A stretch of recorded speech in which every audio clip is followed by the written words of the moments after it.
നടൻ മോഹൻലാലിന്റെ അമ്മ ശാന്തകുമാരിയുടെ സംസ്കാരം ഇന്ന് തിരുവനന്തപുരത്ത് നടക്കും. ഇന്ന് പുലർച്ചെയോടെ മൃതദേഹം കൊച്ചിയിൽ നിന്ന് തിരുവനന്തപുരത്തേക്ക് എത്തിച്ചു. കൊച്ചിയിലെ സ്വകാര്യ ആശുപത്രിയിൽ വെച്ച് ഇന്നലെയായിരുന്നു അന്ത്യം സംഭവിച്ചത്. ഇന്ദുലേഖ രേണുണ്ട് വിവരങ്ങളുമായി. ഇന്ദുലേഖ, രാവിലെ തന്നെ നിരവധി പേർ സിനിമാ രംഗത്തും അല്ലാതെയുമൊക്കെയുള്ള നിരവധി പേർ അന്ത്യാഞ്ജലി അർപ്പിക്കാൻ എത്തുന്നുണ്ടോ?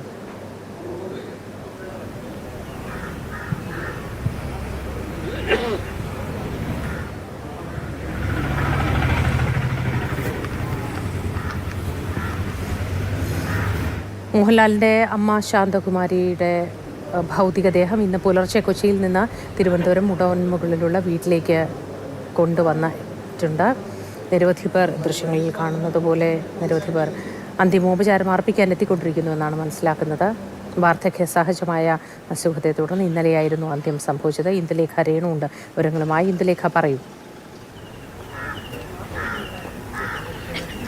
മോദി, രാവിലെ തന്നെ ഏറെ ദുഃഖകരമായിട്ടുള്ള ഒരു വാർത്തയാണ് പങ്കുവയ്ക്കാനുള്ളത്. നമുക്കറിയാം, ഇന്നലെ ആയിരുന്നു മലയാളത്തിൻ്റെ മഹാനടൻ മോഹൻലാലിൻ്റെ അമ്മ ശാന്തകുമാരി അമ്മ ഈ ലോകത്തോട് വിട പറഞ്ഞത്. ഇന്നിപ്പോൾ നമ്മൾ നിൽക്കുന്നത് ലാലേട്ടൻ്റെ മുടവൻമുകളിലുള്ള വീട്ടിലാണ്.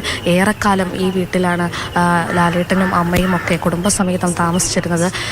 ഇന്ന് ഉച്ചതിരിഞ്ഞ് ഏകദേശം വൈകുന്നേരത്തോട് 4 മണിയോടടുത്തായിരിക്കും സംസ്കാര ചടങ്ങുകൾ ഉണ്ടാവുക. ഇപ്പോൾ രാവിലെ തന്നെ വീട്ടിലേക്ക് പ്രമുഖരായിട്ടുള്ള ആളുകൾ അന്തിമോപചാരം ായിട്ട് എത്തിച്ചേരുന്നുണ്ട്. സിനിമാ മേഖലയിൽ നിന്നും രാഷ്ട്രീയ മേഖലയിൽ നിന്നും മറ്റു മേഖലകളിൽ നിന്നുമൊക്കെയുള്ള പ്രമുഖർ ഈ വീട്ടിലേക്ക് ഒഴുകി എത്തുകയാണ്.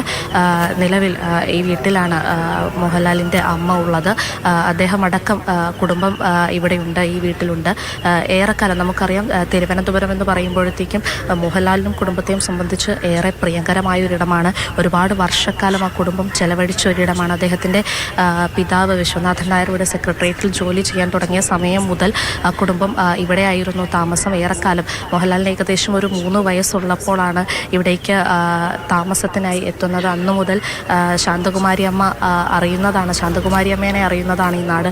നമുക്കറിയാം, ലാലേട്ടനെ സ്നേഹിക്കുന്ന അല്ലെങ്കിൽ അദ്ദേഹത്തിന് പ്രിയപ്പെട്ടവരായിട്ടുള്ള എല്ലാവർക്കും പ്രിയങ്കരിയായിരുന്നു ശാന്തകുമാരി അമ്മയും. മലയാളത്തിൻ്റെ മഹാനടൻ്റെ അമ്മ എന്നതിനപ്പുറം മലയാളികൾക്ക് പ്രിയപ്പെട്ട അമ്മ കൂടിയായിരുന്നു. ഏറെ സ്നേഹത്തോടെ അല്ലെങ്കിൽ ഏറെ ആദരവോടെ നമ്മളെല്ലാം നോക്കിക്കാണുന്ന ഒരു മനുഷ്യൻ, അദ്ദേഹത്തിൻ്റെ അമ്മ. അതേ സ്നേഹം നമ്മൾ ആ അമ്മയ്ക്കും പകർന്നു കൊടുത്തിട്ടുണ്ട്.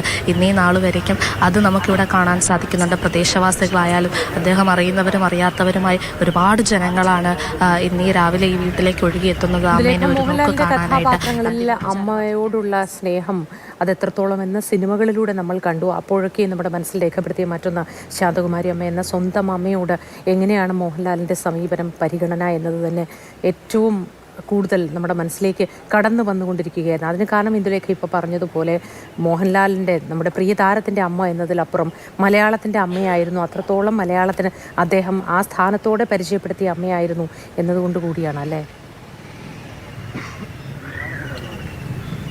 അതേ മോദി, കാരണം മോഹൻലാലിന് അമ്മയോടുള്ള സ്നേഹം അദ്ദേഹം എപ്പോഴും പറയുന്നതാണ്. നമുക്കറിയാം, പല ഇൻ്റർവ്യൂകളിലും അദ്ദേഹം പറഞ്ഞിട്ടുണ്ട്, ഒരു സ്നേഹത്തിൻ്റെ തണലായിട്ട് അല്ലെങ്കിൽ ഒരു കരുതലിൻ്റെ അല്ലെങ്കിൽ അതിനുമൊക്കെ അപ്പുറം ഒരു അനുഗ്രഹമായിട്ട് എപ്പോഴും അമ്മയുടെ സ്നേഹം എനിക്ക് മുകളിൽ ഇങ്ങനെ ഒരു വലയം പോലെ നിൽക്കുന്നുണ്ടെന്ന് ലാലേട്ടൻ എപ്പോഴും പറയുമായിരുന്നു.